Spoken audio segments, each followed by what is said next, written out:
9 to noon, it is time for Vikes Bites, presented.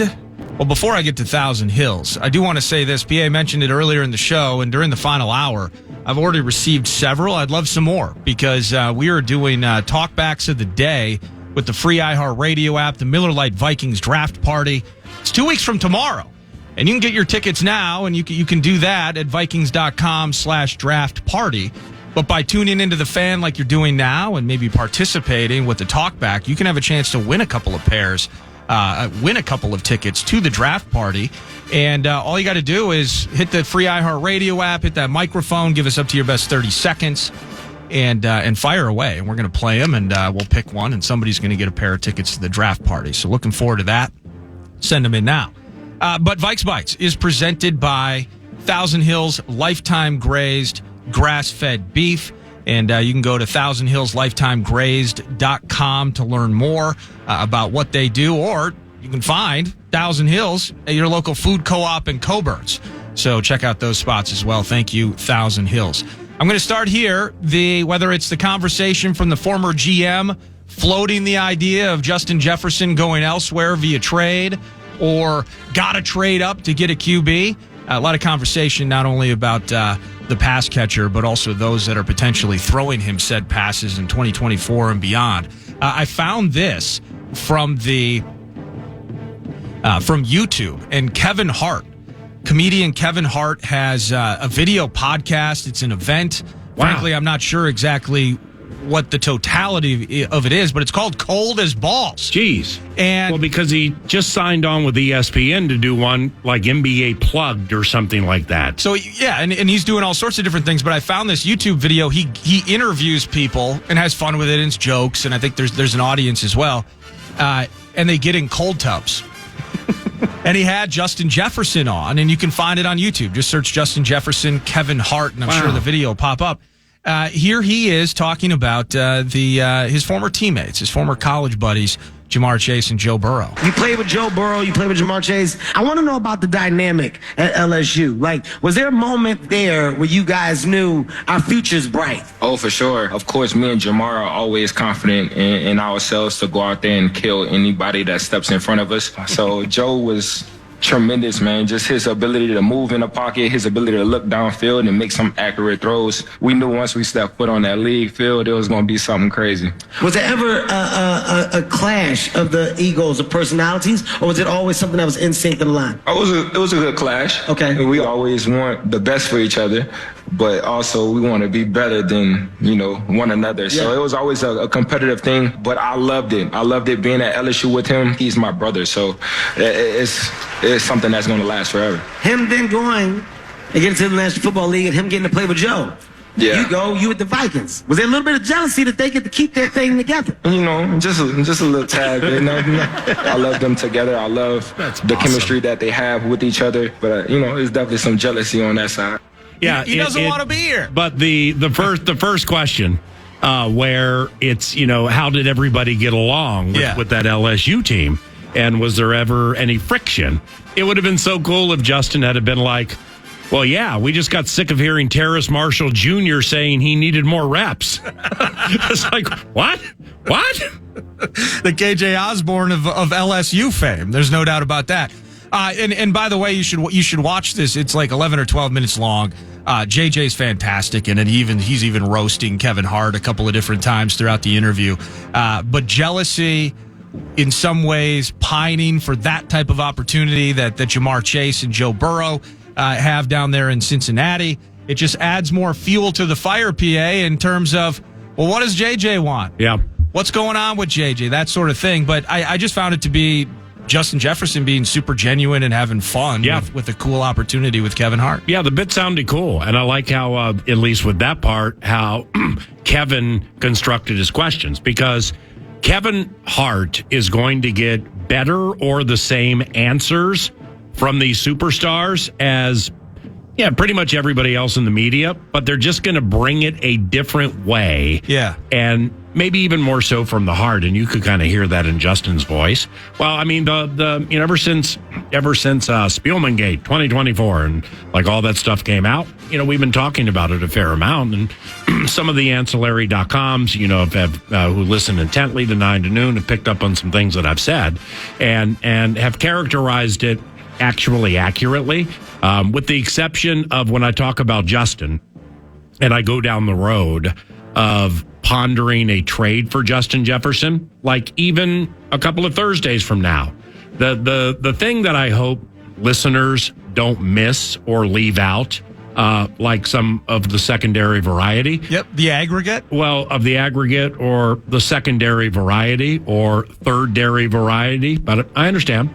Chip chair chance, right? Is the part when I say, let's unpack it. Right. Let's go to the baseline of what we're talking about and let's tear it apart. And, just let's look at it from a different view as opposed to the detail-oriented, worry-oriented, concern-oriented middle seat on an airplane and you're worried about your connection and, the flight attendant's not back there in time with a beverage or whatever. You can't get an armrest, whatever. The overarcher with Justin Jefferson, there's nothing that has changed with what I shared from my heart, or no matter where I got it weeks ago, is the team, and I don't like to speak for the team, and I'm not speaking officially for the team. It's my belief there is zero desire, zero, not 1%, 0% desire to trade Justin Jefferson. So as the unpacking goes, that's one side of the equation. Takes two to tango. I get it. I also stick by the deal that supposedly got rejected. They were very, very close. Yeah. And you know what? If Justin and Justin's representation recognize the percentage points, the salary cap continues to go up. Why would you sign a deal before you have to? Because it's like salary cap went up 7%. Well, okay, what's next year? Probably 9. What if it's 13? When you're talking about hundreds of millions of dollars, that 4% is a lot. It is. And 9 to noon, at least me, I'm not going to speak for Nordo on this, but I think it's the show in totality, is I'm not one to point at somebody like Cousins. Bro, you said you wanted to finish here, and Cooper loves it here, and just the whole thing's great. And you laughed under the cover of darkness. Okay, well, that deal was exponentially greater than what anybody, including people in the league, felt he was going to get. Yep. I'm not mad at you for doing that. Not mad at all. Okay, so same with Justin, where if he and his representation want to see how far the salary cap goes up again, that's wise. And also, I stick by what I said before, that from my knowledge standpoint, Justin has zero problem with who the next quarterback for the Minnesota Vikings is going to be. Zero. It's a zero. Okay? Now, is he going to be like Lamar Jackson breaking down tape? Like Lamar's going to be watching all these receivers supposedly and offering up opinions to the general manager, DaCosta? Justin's in a cold tub with Kevin Hart. He's not going to be breaking down Drake May's footwork. No. Okay? He's not going to question, the 21-year-old game manager, and I like to run down the field. Now, JJ can do it, okay? You put JJ with KOC, you put JJ in this mix, right, and let him spread his wings, JJ can do it. So can Drake May, so can Jaden Daniels, so can Caleb Williams, so can Michael Penix. Then we get to Bo Nix, where they're starting to be, you heard it from Chavis earlier. We've just, if you know what to read, where to read it, and when to read it, you kind of hear the same things about all these people. And it's not source, a source said, and then they don't mention the source. And then I'm like, well, why am I even looking at Bleacher Report in the first place? You kidding me?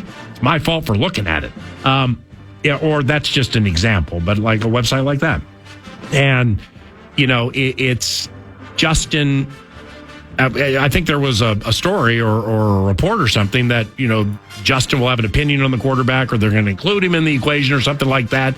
Well, quite honestly, you're foolish if you don't. Okay, now he's not the line of delineation between May and McCarthy or whomever in Penix. He's not compensated or paid and has not put in enough time with the film study and the visits and the whole thing to get the final take on who's throwing him the ball. Right, but it's making a mountain out of a molehill in terms of Kevin O'Connell himself stating, well, of course I've communicated with Justin Jefferson. Yeah. Giving him, what's going on, That's what's what happening, etc. And so you can take that statement and then, well, clearly Justin Jefferson is in the room with Jamal Stevenson and Munnins, and he's just sitting there at the chairman of the board style, right? And they just present him their work on the quarterbacks from a scouting perspective. It's probably not the case. If you're Justin Jefferson, and I believe this to be the case because he's very smart, all you have to do is look at what your performances have provided, no matter who the quarterback is. Yep. It's the amount of yards he had last year, despite the amount of games he missed. It's not bad. Okay, come on. It doesn't matter. It's the quarterback matters at this stage of the equation with rookie quarterbacks or free agents like Darnold. The coach matters more than the quarterback. Okay, because if the quarterback is not getting it to Justin, the quarterback, if it's the rookie, if it's Mayer McCarthy, they'll be talked to and they'll fix it. If it's Darnold, he'll be benched. Okay, and they know that's just how it goes. Yeah. So Justin has a high level of faith, trust, and admiration for Kevin O'Connell. And that's fact. That's absolute fact. So when it comes to the quarterback or the deal, I ain't tripping a lick. But I understand why it popped up a little bit because of some reports earlier in the week, but that's just the unpacking part of it, where if you know you're far apart, which they're not, and if you know the next quarterback potentially is going to bug him, which it's not, well then 15 days from now you got to say he's available. That's 0% the case. I've completely settled in, as we've talked about, a combination of two things in this. And that is, I believe it's smart for JJ to be patient, get the right deal, because I do believe that this wide receiver market is going to freaking crash financially. I do not believe that this is a long-term trend because of the fact that we are seeing more wide receivers coming out of the draft, and we're seeing offenses making them the Puka Nakuas of the world and making these things work to such a degree that I believe Justin Jefferson could be among the final receivers, Jamar Chase in that mix, CeeDee Lamb. These could be among the last wide receivers that get some of these mega deals because of teams finding options via the draft. Yeah. And then in combination with that, when we were talking about, trade Justin Jefferson, that's been floated out there, trade him to Arizona, for instance, in that fourth pick, et cetera. Well, they could sit there and get Malik Neighbors. So you keep thinking about all of that, or if we trade Justin Jefferson, we'd get 4 first-round draft picks. Would you? No, you're not going to get that. By the way, if you were considering trading Justin to Arizona, the sources from the secondary pieces that I read nationally, they're like, okay, to get up to 4 and you want to include Justin, well, you still got to give up those 2 picks. Yeah. No, I'm not. Correct. Okay, I'm not. Correct. So I guess I'm screwed. Yeah. But I guess you're screwed too, because now you're sitting here at 4 with a quarterback who, good luck with him. That's all I'll say. Good luck with him. And you just had the opportunity to have that guy, this 11th overall pick, this conditional 3rd next year, depending on how McCart or Drake Matt, depending on how many snaps they play or how many whatever they do. It's conditional. It's a 5th. It could be a 3rd. No. I'm not giving you. Come on, bro.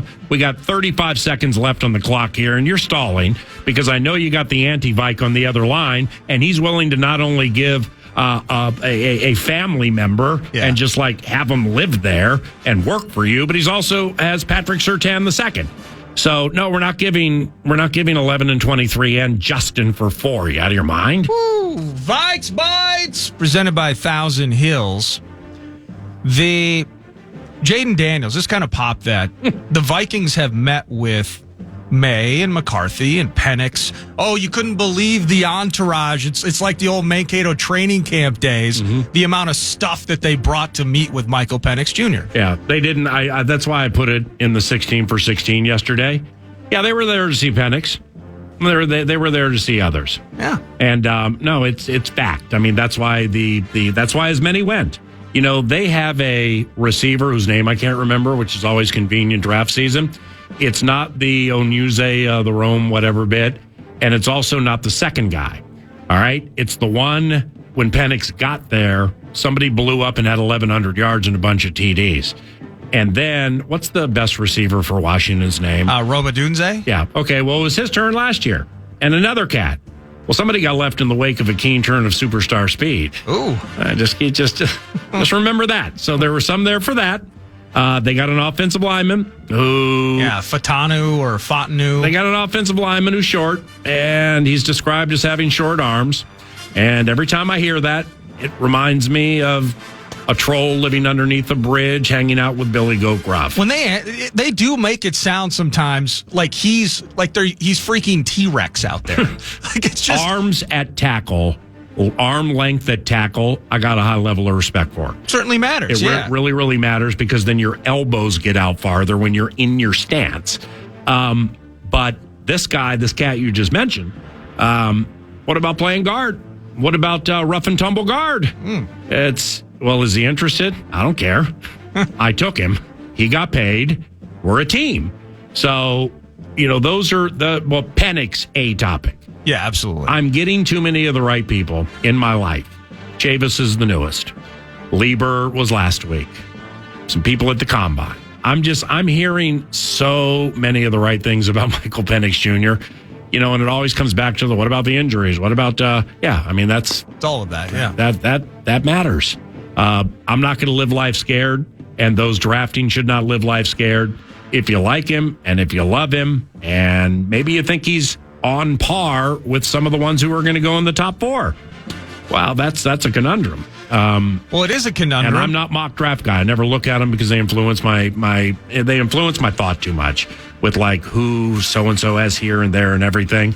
But everybody who either has looked at them or listened to anything knows Penix is a 15 to 26 type guy. Potentially, Could be taken in there. He's a first rounder. But I'm now, the closer we get, I'm just, like what Chavis said today, the non-obvious approach to the NFL draft. Raise your hand if you'd heard anybody or read anybody saying he's so good at eluding sacks and getting out of sacks, and he doesn't take sacks the other quarterbacks take. Like, damn, I never thought of that. Well, that's part of the equation, and then it's like, oh, by the way, his accuracy downfield, intermediate and longer when he's on the run, best of anybody in the draft. Hey. Oh, his deep ball's elite. Wow. Yeah, but what about the intermediate or the deep ball while you're moving? Well, the movement factor matters as well. That's hard. I miss Chavis, so I'm glad that we had him on today. Yep, we need to draft nasty in the mix. Yes, You mentioned O-line. How closely do you think? I picture like Dalton Reisner got up this morning, had his coffee, a couple of eggs over easy, a few links and some flapjacks. How closely is Blake Brandel watching this entire situation unfold? Because he's almost waking up and he's Googling Vikings depth chart, and he sees him as the current starting left guard. Dalton Reisner is still out there, second year in a row that it's been a ton of crickets in free agency for him. But then there is the left guard situation from a draft standpoint. Well, there's the right guard situation too. I mean, I stand by everything I've said about Ed Ingram over 2 years. You are, I'm not here's the reality guy, but I'm telling you, if you think Ed Ingram's rookie year was an L, you're an L. You're wrong because there are a lot of mistakes. But when you start every single game as an interior offensive lineman, I think he played every snap, as a matter of fact. Every snap and made every practice. Well, that's a W. Okay, that's a W. And now the next, if you're looking to analyze or distribute L's, well, then the next layer of that would be, all right, well, if that's the best you can do, then, how come there wasn't better depth or whatever? I'm not that guy. But if you are, I understand, because Ed had some rough moments his rookie year. But when you play every snap of every game and you're reliable like that, that is a W, and there's no other way to look at it. So what happened the next year? Did it get better? I can't say that. Did it stay the same? I don't know. Did it get worse? I don't know. Did he miss time? Yes. So it's to fortify the Minnesota Moving Company. is the interior of the offensive line, I believe, has to be a focus when you start picking after the first round or in the first round. And I don't know where this guy's going to get drafted, but again, it's 9 to noon does not pretend to be college football all 22 guy or guys. Is I will get touted by the right people and I will share them. Nordo will listen. He'll tell Sauce. It'll be on Twitter in a half hour or on Saturdays with Sauce. And that's just how the surrogate life works. And that's okay. I've always been a vault when you've told me certain things. Or wasn't there like a Vontaze Burfict thing that I was just rambling aimlessly about, and you had hit me privately about something, and I just randomly started spitting that out onto the airwaves? Yeah. No, this is like 8 years ago. Well, the only time where I knew you were wrong about something, but I didn't want to tell you because I didn't know how, was, let's not name the players, but they were defensive players. Okay. You remember? Yeah. Okay. And I'm like, I don't want to hear this anymore, with all due respect. Doesn't mean this guy's going to be right, but let's call this guy.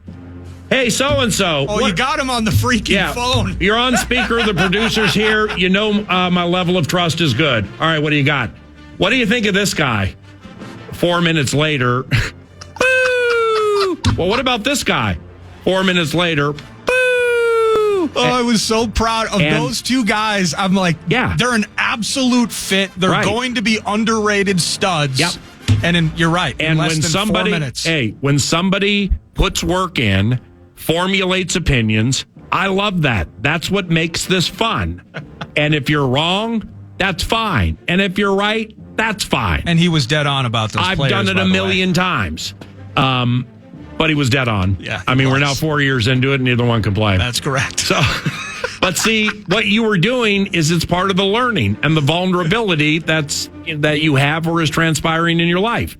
In that it was where the team was picking, the Vikings. Yeah. Okay, so you're looking for players around there. Trying to fit them into that spot. That's why I don't look at mocks. Absolutely. Because now all of a sudden I'm pissed off I can't get Jahmyr Gibbs at 26.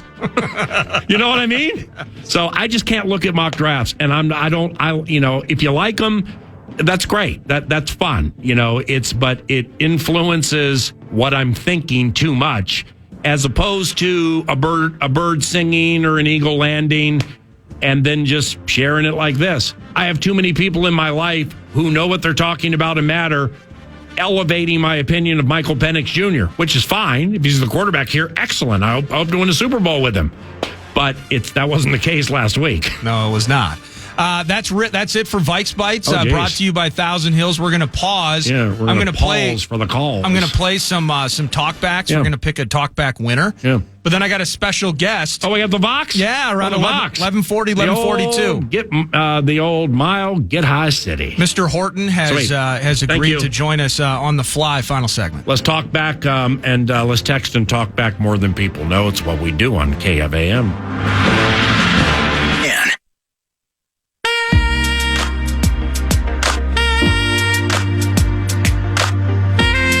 Go on with it now.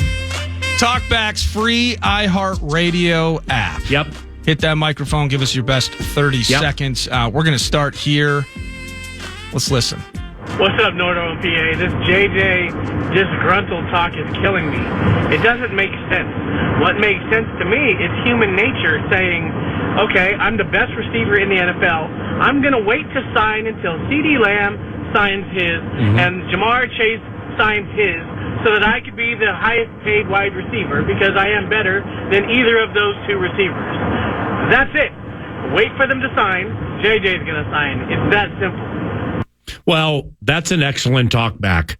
No, it really was. And I want to go quickly here because we have the Vox from Denver around the corner and a break. But I mean, the theory and the idea was right about waiting for something else.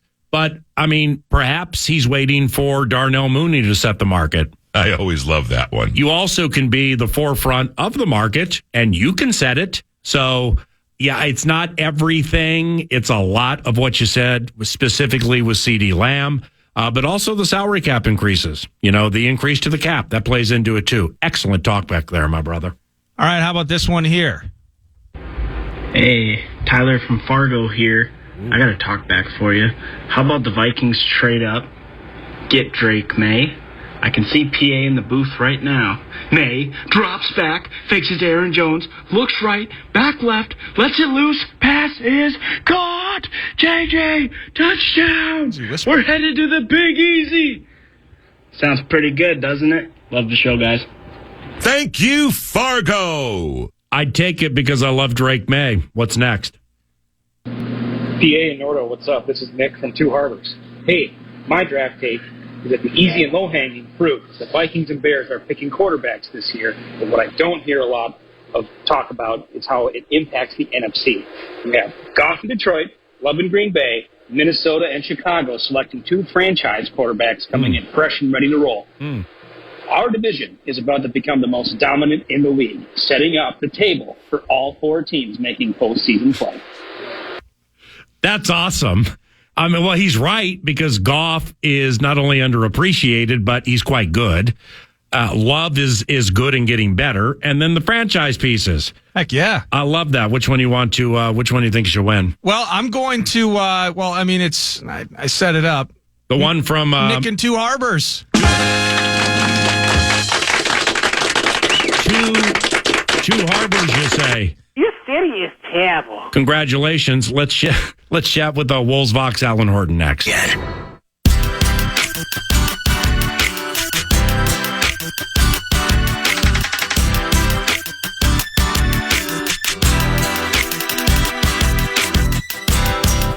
Hey, Vox, thanks for the time. What's going on, brother? Yo, PA. Well, you Just got getting set to go here tonight. It all comes down to this, basically. Yeah, kind of more so for the Nuggets than the Wolves. I mean, I ain't saying, if Denver loses tonight, it's a cinch to beat Wemby, but it is a cinch to beat Memphis.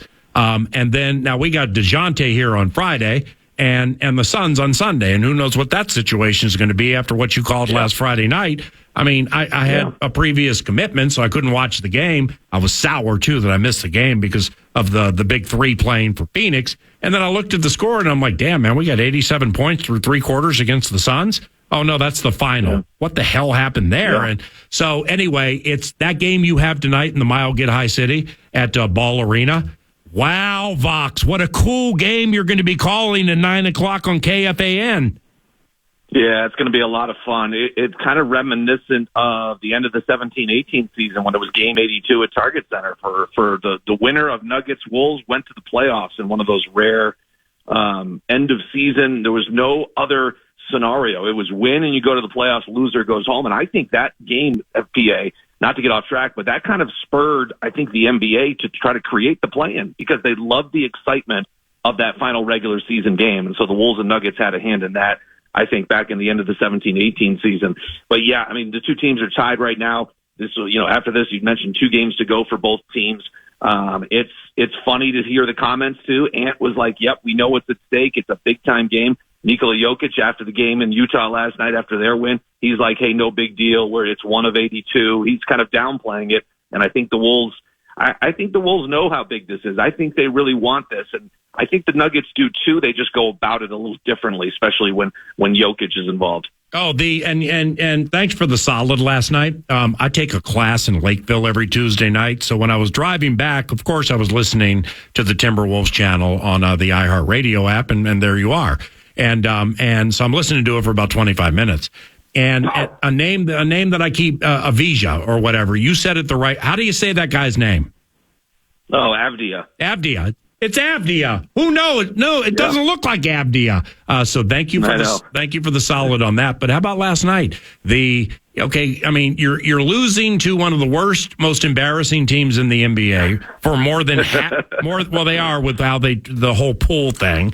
And their best player, Kuzma's not even playing. They trade their center, Gafford to Dallas, so they're sizeless. Yep. And I'm like, come on, man. But how about last night with your squad? They were able to push a button, blow by a bad team, and win by multiple lengths. That's maybe not preferred, but that's what the good teams do, right? Yeah, I mean, that's certainly not the game plan. It wasn't to fall behind by 21 points. And Washington, with their depleted lineup. I mean, it was just it didn't look like it was going to be competitive. And then they jump out to a 21-point lead. And I don't care who you're playing. It's not easy to come back from 21, but they finally buckled down. They were better in the second, better in the third, better in the fourth. And so it was a weird kind of game. It was a game that I think that the arena was kind of, hey, let's put our foot down and stomp on these guys. It didn't happen. Now we got to come back. And all of a sudden, Ant's getting 30, 35, 40, 45. And the game's still relatively close, so he's still going, and he gets to 51 points. Just the 8th 50-point game in franchise history. He's only the 6th player to do it. And the first guy off the bench to greet him was Karl Anthony Towns, which is really cool to see because Cat's done that 3 times. We know that how much that has meant to him. He's had a couple 60-point games, but he was really happy for Ant. You could see how much it meant to Edwards. And so it turned out to be a really cool evening. Hey, and tonight will be a really cool evening on KFAN. This is Alan Horton. He calls Wolves games for KFAN and the iHeart radio and media family. 9 o'clock, Ball Arena, first place in the Western Conference at stake. When Karl Anthony Towns returns, where do you think it will help most? I think it will help offensively, although when you look at the numbers since Karl's been out, technically the Wolves have been a little better offensively. They've really kind of figured things out. I just think it'll help offensively. It'll help with their depth. The key to me is just working him back in and not making it about Karl's return and making it about the Timberwolves win. How can he work his way back in while still being part of this success that the Wolves have going, having won, 11 of their last 14 games. They're really on a nice stretch. How does that? I think Naz will, as he's shown, he can come off the bench, he can start. I think that's kind of the goal, is for him to work in as seamlessly and as he can, not kind of come in and try to dominate and jack up 25, 30 shots. So he can try to get in rhythm, because that would take the rest of the team out of their rhythm. So I think that's kind of the goal, work him in as seamlessly as possible. Now, with the Nuggets, unlike last time when the Wolves put on a clinic and beat them wire to wire, Jamal Murray, they had like 28 last night, played 27 minutes, shot 55%. The parts, after listening to you, I got home. Wolves game was over. They were like 7 minutes to go in the fourth quarter. Utah was relatively close, but then Denver pushed the button and ran away. But Jamal, Jamal looked sharp last night. You're going to get Jamal tonight. What do you think? Yeah, they're a different team when he's on the floor. They're 41-14 this year, so they've got an exceptional win percentage when he's there. And it makes a big difference. One of your top 2 players, when one of them isn't there, it makes a huge difference. That's a big load for anybody to carry, even a multi-time MVP like Jokic. But he looks better. They ramped up his minutes these last 2 games, and I looked at his shooting numbers. Before the knee injury, he was shooting about right around 40% over his previous 5-6 games. That tells me that something's bothering him. You get that kind of rest. I think he rested for 7 games there. They went 4-3. Now he's back and appears to be healthy, and that makes all the difference because Jokic can't play 48 minutes, and they really missed Jamal Murray leading the team. They're so dependent. Jokic and Murray are so good, but you become dependent on those 2 guys. And so when you take away one of those guys from the equation, all of a sudden, Aaron Gordon's not a guy who can create his own shot. Michael Porter Jr. doesn't really create his own shot. They play off of Murray and Jokic, and they're really good at that. And so that made a big difference. But here in Denver, they quickly mentioned that Jamal Murray didn't play in that game, and there's no mention that Towns didn't play for the Timberwolves. It's kind of a missing thing the Wolves have seen when they've traveled around. They've won these games on the road.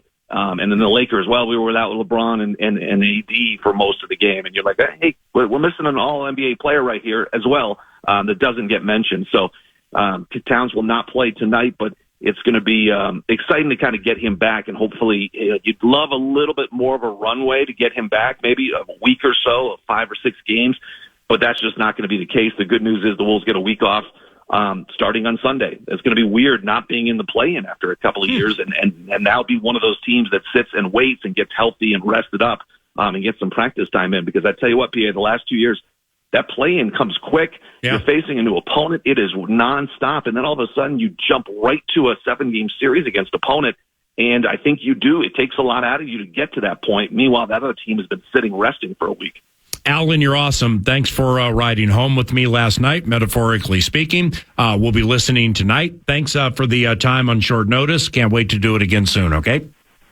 You got it, PA. Thanks. See you, bud. Alan Horton, the Vox, Radio Vox for the Minnesota Timberwolves. 9 o'clock tonight.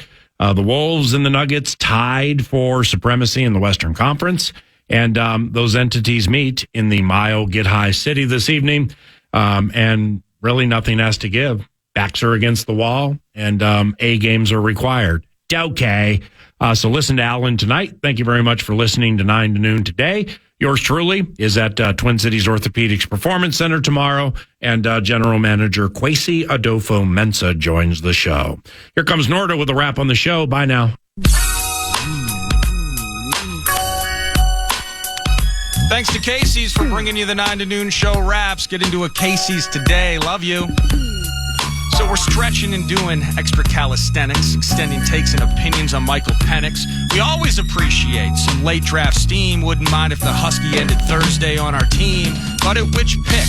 11 or 23? Sean Payton Larkin pockets out. Wait and see. Let him leverage the future on one of the other kids. While Penix to JJ at the bank, it's lifting the lid.